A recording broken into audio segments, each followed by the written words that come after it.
तो hello everyone and welcome once again. तो जैसे कि आपको पता है कि हम लोग पेडागॉजी के अपने टॉपिक वाइज चैप्टर्स को कवर कर रहे हैं और बहुत ही इंटरेस्टिंग होने वाली है आपकी ये सीरीज़।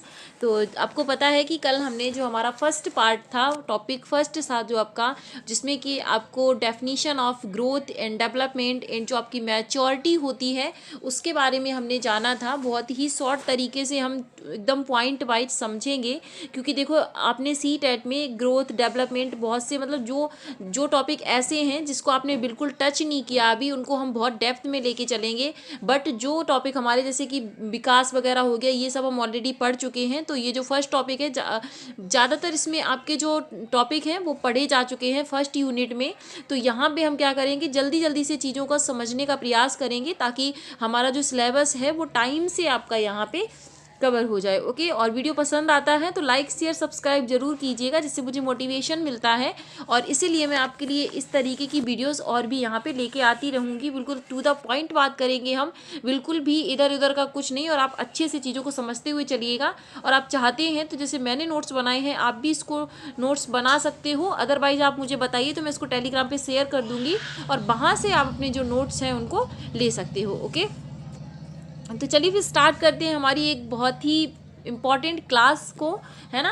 तो आज जो हम देखने वाले हैं ये है आपके principles and debates of development, यानी कि जो आपका विकास है उसमें उसके सिद्धांत क्या हैं, वो कैसे होता है, और उस पर डिबेट्स क्या हैं। अब डिबेट्स क्या होती है, डिबेट्स का मतलब होता है वाद विवाद, यानी कि जब जहाँ पे दो लोगों के बीच कोई कॉन्फ्लिक्ट होता है उसे हम कहते हैं डिबेट। यानी कि इसके विचार इधर जा रहे हैं, इसके विचार इधर जा रहे हैं, एक ही चीज़ को लेकर आप क्या सोचते हो, मैं क्या सोचती हूँ, ये होती है आपकी डिबेट। तो जो लोग जो आपके बड़े बड़े मनोवैज्ञानिक हुए हैं वो मतलब कोई कुछ कहता है कि विकास ऐसे होता है, कोई कुछ कहता है कि विकास इस तरीके से होता है।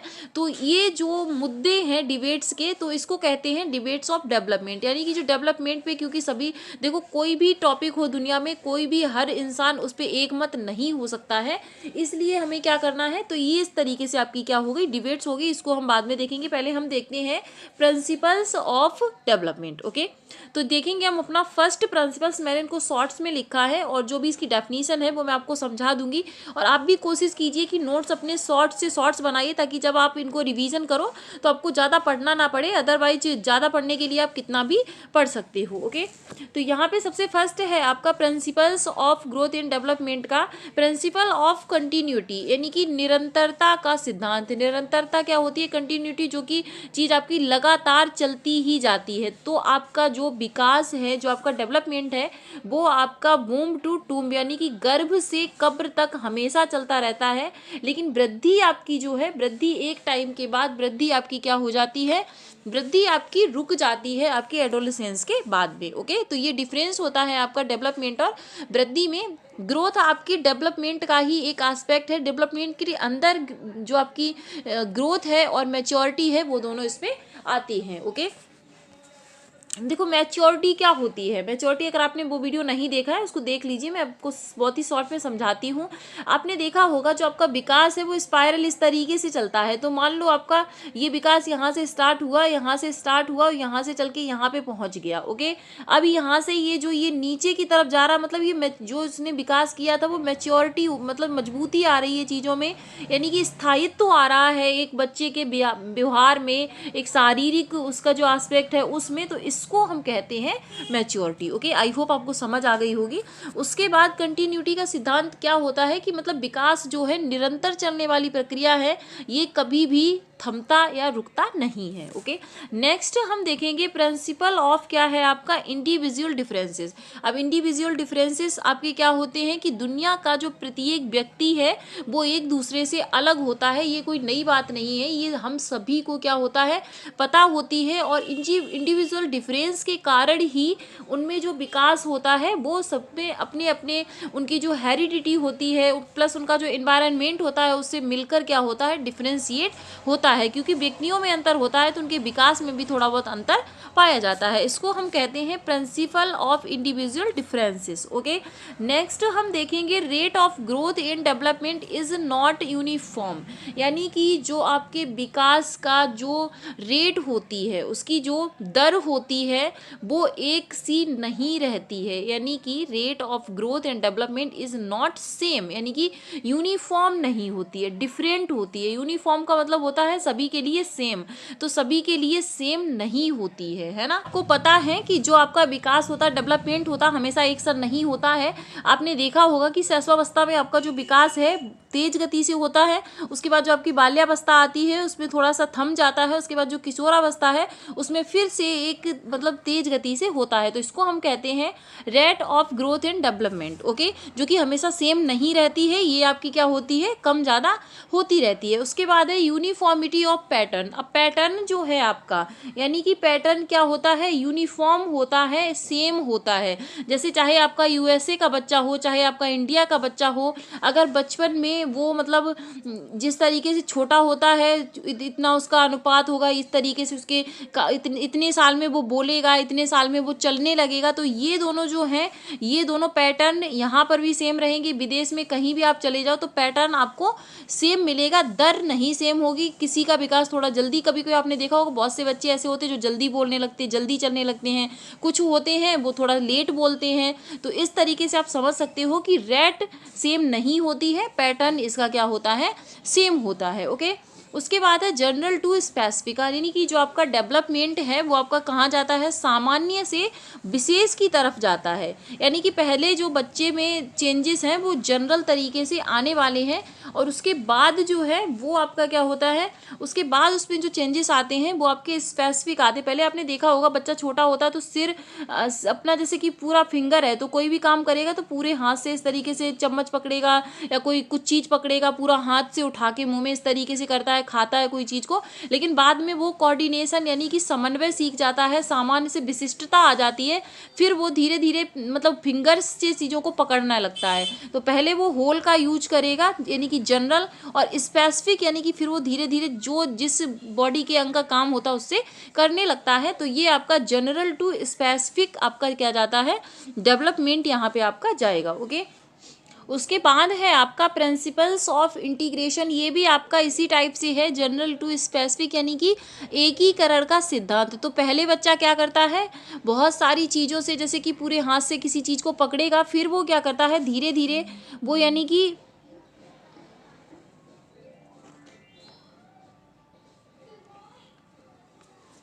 पहले वो किसी भी काम को पूरी बॉडी से करेगा, पूरे हाथ से करेगा, है ना। फिर धीरे धीरे इंटीग्रेशन यानी कि फिर वो एकीकरण करता जाता है और धीरे धीरे चीज़ों को वो क्या करने लगता है, स्पेसिफिक यानी कि ये दोनों क्या है, एक दूसरे के सेम ही हैं दोनों की डेफिनीशन। ओके, उसके बाद हम देखेंगे नेक्स्ट हमारा क्या है, नेक्स्ट है आपका डेवलपमेंट इज़ प्रेडिक्टेबल, यानी कि कुछ हद तक जो आपका डेवलपमेंट होता है उसको आप क्या कर सकते हो, उसकी भविष्यवाणी की जा सकती है या उसको प्रेडिक्ट किया जा सकता है। यानी कि बच्चे का जो शारीरिक विकास है वो कैसा है, उसका मेंटली लेवल कैसा है, तो इस हिसाब से हम कुछ हद तक उसका जो डेवलपमेंट है कि यानी कि किस दिशा में जा रहा, सही जा रहा है या नहीं, तो इसको हम प्रेडिक्ट कर सकते हैं। Okay, principle of developmental direction, यानी कि अब आपके दो बहुत ही इंपॉर्टेंट क्या है, डायरेक्शन के सिद्धांत हैं डेवलपमेंट के, जिनको आप समझेंगे बहुत ही इजी तरीके से। ओके, विकास की दिशा का सिद्धांत, यानी कि विकास किस दिशा में चलता है। तो आपने देखा होगा कि एक है आपका सिफेलोकॉडल, इन सेकेंड है आपका प्रॉक्सिमो डिस्टल, यानी कि आपका जो देखो सिफेलो, सिफेलो से क्या आप याद रख सकते हो कि सिर, तो सिर से पैर की तरफ जो जाता है लॉन्गिट्यूडनल, यानी कि यहाँ पे ये सिर है इसका और ये इस तरीके से यहाँ पैरों की तरफ ये आएगा, तो लॉन्गिट्यूडनल यानी कि लंबा लंबा चल रहा है, तो ये क्या हो जाएगा आपका सिफेलोकॉडल, और इसको हिंदी में मस्तकाधोमुखी विकास कहते हैं। ओके, ये लॉन्गिट्यूडनल होता है, कैसे होता है, लॉन्गिट्यूडनल। उसके बाद है नेक्स्ट आपका प्रॉक्सिमो डिस्टल। प्रॉक्सिमो डिस्टल क्या होता है आपका, केंद्र से बाहर की ओर, यानी कि सेंट्रल टू पेरीफेरी, समीपस्थ दूरस्थ विकास। जैसे कोई बच्चा है तो सबसे पहले उसके धड़ में यहाँ पे वो मजबूती आएगी, फिर उसकी बाजुओं में आएगी, उसके पैरों में आएगी, उसके हाथों में, तो यहाँ से जो बाहर की तरफ चलता है ये आपका क्या होता है, ये आपका होता है समीपस्थ दूरस्थ विकास। ओके, तो आई होप आपको समझ आ गया होगा। इसी तरीके से हम अपनी बाकी भी टॉपिक हैं उनको बिल्कुल पॉइंट वाइज कवर करेंगे, और आपको लगता है कि अगर कोई टॉपिक आपको डिटेल और ज़्यादा बतानी है तो आप मुझे बता दीजिएगा कमेंट सेक्शन में, मैं उसको और भी अलग से डिटेल में डाल दूंगी। ओके, उसके बाद है आपका development is a spiral not linear. तो जो आपका डेवलपमेंट होता है वो आपका स्पाइरल होता है। स्पाइरल का मतलब क्या होता है, इस तरीके से जैसे मैंने आपको बताया था, ठीक है। और लीनियर होता है सीधी रेखा में। तो विकास ऐसा नहीं है कि एकदम स्टार्ट हुआ और फिर बढ़ता ही जा रहा, नहीं। विकास आपका होता है, फिर कुछ देर के लिए आपने देखा बाल्यावस्था में काफ़ी थम जाता है, फिर बच्चे में एक मतलब स्थायित्व तो आता है चीज़ों को लेकर, फिर किशोरावस्था में फिर से बढ़ता है, फिर थम जाता है। इस तरीके से आपका स्पाइरल चलता है। ओके, और विकास के जो आपके एस्पेक्ट्स हैं उनको भी हम कवर करेंगे। तो जैसे आपकी मेंटल आपका डेवलपमेंट हो गया, आपका फिजिकल डेवलपमेंट हो गया, आपका सोशल डेवलपमेंट हो गया, इनको भी हम एक बार देख लेंगे। ओके, उसके बाद है आपका growth and development is a joint production of heredity and environment. यानी कि जो आपका ग्रोथ है और डेवलपमेंट है ये आपका डिपेंड किस पे करता है, आपकी हेरिडिटी, यानी कि जो आपको अपने माँ बाप से गुण मिले हैं, उसके बाद आपको जो इन्वायरमेंट मिला है, आपको जो पर्यावरण वहाँ पे मिला है। ओके, तो ये थे हमारे कुछ इंपॉर्टेंट जो आपके प्रिंसिपल्स थे डेवलपमेंट के, उनको हमने कवर किया। और नेक्स्ट हम देखेंगे डिबेट्स ऑफ डेवलपमेंट। जैसे कि मैंने बताया था, डिबेट्स क्या होता है, मान लो आप घर में ही अपने देख लो पूरे दिन डिबेट्स चलती रहती है। अगर कोई मान लो एक कोई काम है, अब एक कहेगा नहीं इसको ऐसे करना चाहिए, दूसरा कहेगा नहीं इसको ऐसे करना चाहिए, तीसरा कहेगा नहीं नहीं इसको ऐसे करना चाहिए। तो जो हमारे घर में ही इतनी डिबेट्स होती हैं, तो ये बड़े बड़े जो एस्पेक्ट्स हैं इन पे तो डिबेट होना संभव है। ओके, तो मनोवैज्ञानिकों के बीच में जो भेदभाव होता है किसी एक चीज को लेकर, उसको हम कहते हैं डिबेट्स। और ये किसके ऊपर भेदभाव है, डेवलपमेंट के ऊपर। तो डिबेट्स ऑफ डेवलपमेंट आपकी हो गई, समझेंगे हम इसको। Current issues on human development are the topic of unanswered question and debates revolving around developmental research. यानी कि जो नए नए आपके जो मनोवैज्ञानिक थे जिन्होंने डेवलपमेंट के ऊपर बहुत सारी रिसर्च की, तो अभी तक ये जो आपका टॉपिक है ये अनआंसर्ड है। इसके ऊपर जो डिबेट्स हैं वो अभी भी ऐसी ही पड़ी हुई हैं, उनका कोई निष्कर्ष अभी तक नहीं निकला है। कोई अपनी बात कहे जा रहा है तो दूसरा उसी एस्पेक्ट में अपनी बात को कह रहा है, समझेंगे। मुख्य आपकी 3 टाइप की डिबेट्स यहाँ पे होने वाली है। Debates tend to center around psychologist having different research background and perspectives. Example biological, cognitive, है ना, और आपका होगा एक नैतिक विकास जो आपका होता है, मेंटल डेवलपमेंट, इन सभी से क्या होगा आपका संबंधित है। तो क्या है, डिबेट्स जो हैं वो आपकी किसके अराउंड घूमती है, यानी कि व्यक्ति का जो विकास होता है, चाहे फिर वो फिजिकल यानी कि बायोलॉजिकल हो, कॉग्निटिव हो, इन सारी ही चीज़ों को लेके अलग अलग जो पर्सपेक्टिव्स हैं इनके मनोवैज्ञानिकों के, वो हमारे किस में शामिल है, डिबेट्स में शामिल हैं। ओके, तो यहाँ पे जो आपकी बिग डिबेट्स रिवॉल्व अराउंड, यानी कि जो आपकी मोस्ट इंपॉर्टेंट 3 डिबेट्स हैं वो कौन सी है, स्टेबिलिटी वीएस चेंज। यानी कि कुछ जो मनोवैज्ञानिक हैं वो मानते हैं कि आपका जो विकास है वो स्टेबल होता है, और कुछ मानते हैं कि टाइम टू टाइम ये चेंज होता रहता है। तो वो अपना पक्ष रखते हैं और ये अपना पक्ष रखते हैं। उसके बाद है कंटिन्यूटी एंड डिसकंटिन्यूटी। तो इसमें क्या होगा, कुछ लोग कहते हैं कि विकास जो है वो कंटिन्यूस चलता रहता है, कुछ लोग जैसे कि पियाजे ने ही स्टेजेस दे दी हैं। ओके, कोहलबर्ग का जो नैतिक विकास को उन्होंने डिवाइड किया है तो वो भी डिसकंटिन्यूअस को मानते हैं। उसके बाद है आपका नेचर वीएस नर्चर, यानी कि नेचर आपकी हेरिडिटी, नर्चर आपका एनवायरनमेंट। तो इनके बीच भी कोई कहता है नेचर का इफेक्ट ज़्यादा होता है, कोई कहता है आपके एनवायरनमेंट का इफेक्ट इस पर ज़्यादा होता है। ओके, तो ये आपकी क्या है, ये आपकी डिबेट्स है, इनको हम समझेंगे अच्छे से।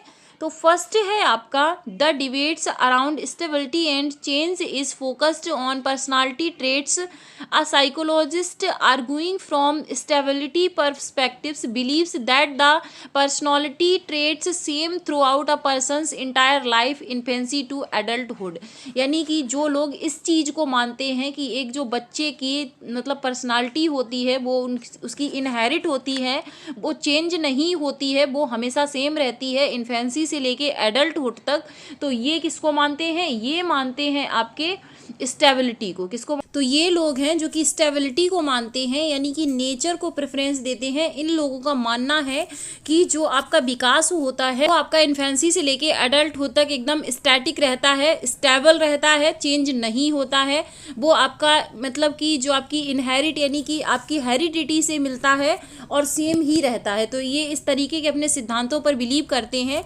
इसके अपोजिट जो कुछ साइकोलॉजिस्ट हैं, अदर ये देखो आपको लिखा हुआ है, others agree with an opposing belief that personality traits can change throughout a person's life are heavily influenced by their social interaction. यानी कि जो दूसरे लोग हैं जो कि आपके एनवायरनमेंट को प्रेफर करते हैं, वो कहते हैं कि एक मतलब जो व्यक्ति होता है उसकी पर्सनालिटी जब से वो बच्चा होता है और एडल्टहुड तक, यानी कि जीवन पर्यंत उसकी चेंज होती रहती है, इन्फ्लुएंस होती रहती है, वो किस तरीके की मतलब जगह पे रह रहा है, किस तरीके से उसका एनवायरनमेंट है और किस तरीके से उसके सोशल इंटरेक्शन है, यानी कि समाज कैसा है। तो ये सारी चीज़ें उसके विकास को, चाहे फिर उसका कोई भी विकास का एस्पेक्ट हो, चाहे फिर कॉग्निटिव हो, है ना, नैतिक विकास हो, डेवलप, और आपका जो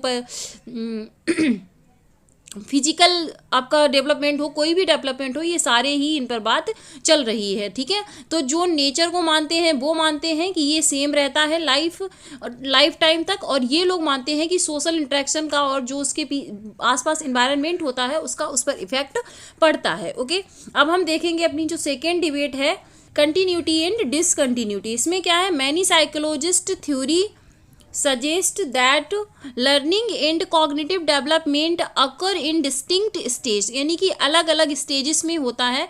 एग्जाम्पल पियाजे की थ्योरी, पियाजे ने अपनी उसमें 4 आपकी स्टेजेस दी हैं, उन्होंने भी इसको क्या डिसकंटिन्यूअस माना है। उसके बाद है आपका कॉग्निटिव डेवलपमेंट की जो उनकी थ्योरी है। उसके बाद आपका जो नैतिक विकास में कोहलबर्ग ने भी अपने उसकी 3 स्टेजेस दी हैं, उसमें सब स्टेजेस दी हैं। तो इस तरीके से ये लोग जो भी स्टेजेस में विकास को बांटेंगे वो उसको क्या मानते हैं, सपोर्ट डिसकंटिन्यूटी, यानी कि ये लोग डिसकंटिन्यूअस विकास को सपोर्ट करते हैं कि आपका जो विकास है वो टुकड़ों में होता है, स्टेजेस में होता है। ओके, उसके बाद है आपका एक, कहाँ चला गया, सॉरी गाइज, आपका एक पैरा रह गया है, मैंने जल्दी में शायद छोड़ दिया था। उसमें देखो क्या है, उसमें वो वाले साइकोलॉजिस्ट आते हैं जो कि विकास को क्या मानते हैं, कंटिन्यूअस प्रोग्रेस मानते हैं, यानी कि विकास जो है आपका सतत प्रक्रिया है। वो जो साइकोलॉजिस्ट हैं वो उसके साथ इसमें रहते हैं, तो वो आपका होता है कंटिन्यूअसी, यानी कि वो कंटिन्यूअस मानते हैं विकास को, यानी कि ये बराबर आपका चलता रहता है, कंटिन्यूअस है, स्टेजेस में डिवाइड उन्होंने नहीं किया है। ओके, उसके बाद देखेंगे हम अपना नेचर वीएस नर्चर, यानी कि नेचर क्या है और नर्चर क्या है। तो नेचर है आपका यहाँ पे आपकी हेरिडिटी से रिलेटेड है, नर्चर यानी कि जो आपका आसपास का जो पर्यावरण है, एनवायरनमेंट है, उससे रिलेटेड है।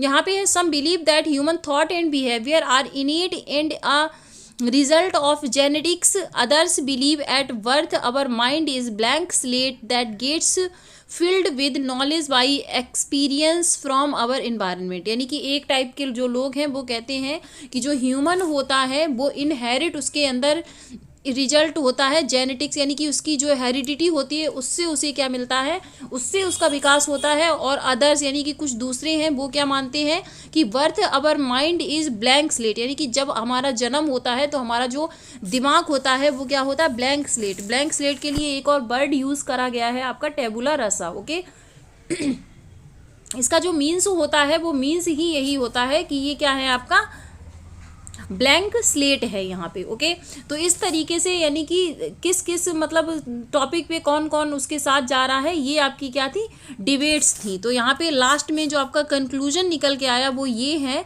The current perspectives on this debate is that human behaviour is the result of a mix of both nature and a nurture. यानी कि जैसे कि आप पढ़ते हो कि आपका विकास क्या है, विकास आपका जो है आपकी हेरिडिटी एंड इन्वायरमेंट का गुणात्मक आपका, यानी कि गुणात्मक उसका जो इफेक्ट पड़ता है वो पड़ता है कि अब ये नहीं है कि जहाँ पे निश्चित है कि 50% इसका पड़ेगा 50% इसका नहीं। इसमें क्या है, कहीं पर आपका एस्पेक्ट जो है जेनेटिक्स का ज़्यादा है और कहीं पर आपके इन्वायरमेंट से उसका इफेक्ट इस पर ज़्यादा पड़ता है। ठीक है, our genes can influence how we interact with the world, यानी कि जो हमारे जीन्स होते हैं, जो हमारी हेरिडिटी होती है, हम वर्ल्ड में मतलब संसार में कैसे इंटरेक्ट करेंगे वो उससे रिलेटेड होता है। And our environment can trigger something in our genetic code, यानी कि that can result in new or abnormal behaviour, यानी कि जो हमारा बाहर निकल के आता है, जो हमारा बिहेवियर होता है वो हमें इनहेरिट कुछ गुण पाए जाते हैं और हमारा जो इन्वायरमेंट होता है उसको ट्रिगर करता है, यानी कि हमारी जो हेरिडिटी है उसको बढ़ने का पलने का मौका कौन देता है, अच्छा इन्वायरमेंट देता है। तो फाइनली मतलब जो निकल के आया है वो यही है कि जो बच्चे का विकास है, बालक का विकास है, व्यक्ति का विकास है, वो आपका इन्वायरमेंट प्लस हेरिडिटी दोनों से मिक्सिंग में होता है। तो आई होप आपको ये दोनों ही टॉपिक समझ आए होंगे। अगर आपकी कोई क्वेरी है, आप कुछ इसमें सुधार चाहते हैं, तो आप मुझे कमेंट सेक्शन में जरूर बताइएगा। मिलते हैं नेक्स्ट वीडियो में नेक्स्ट टॉपिक के साथ। तब तक के लिए आप सभी लोग अपना ध्यान रखिएगा। आपको केबीएस की तैयारी कैसे करनी है, किस सब्जेक्ट में कैसे पढ़ना, कहाँ से पढ़ना है, ट्यूशन करनी है क्या, मतलब XYZ आपके जितने भी क्वेश्चंस हैं सबके ऊपर वीडियो बन चुकी है। नहीं देखी है तो ढंग से बैठ के उसको देख लीजिए, सारी चीज़ों को नोट डाउन कर लीजिए, अगर सच में आपको सीरियसली तैयारी करनी है। अदरवाइज आपकी मर्जी है, आप जैसा चाहें कर सकते हैं, क्योंकि हर इंसान अपनी मर्जी का मालिक होता है। ओके, तो आई होप मैंने पूरी कोशिश की आपको समझ आए, और आपको समझ आया होगा। थैंक्स फॉर वॉचिंग, और मिलते हैं एक नेक्स्ट वीडियो में। इसी तरीके से आप लोग जुड़े रहिएगा। मैं कोशिश करूँगी कि आपको अपना हमेशा 100% बेहतर ही दूँ। Thanks for watching.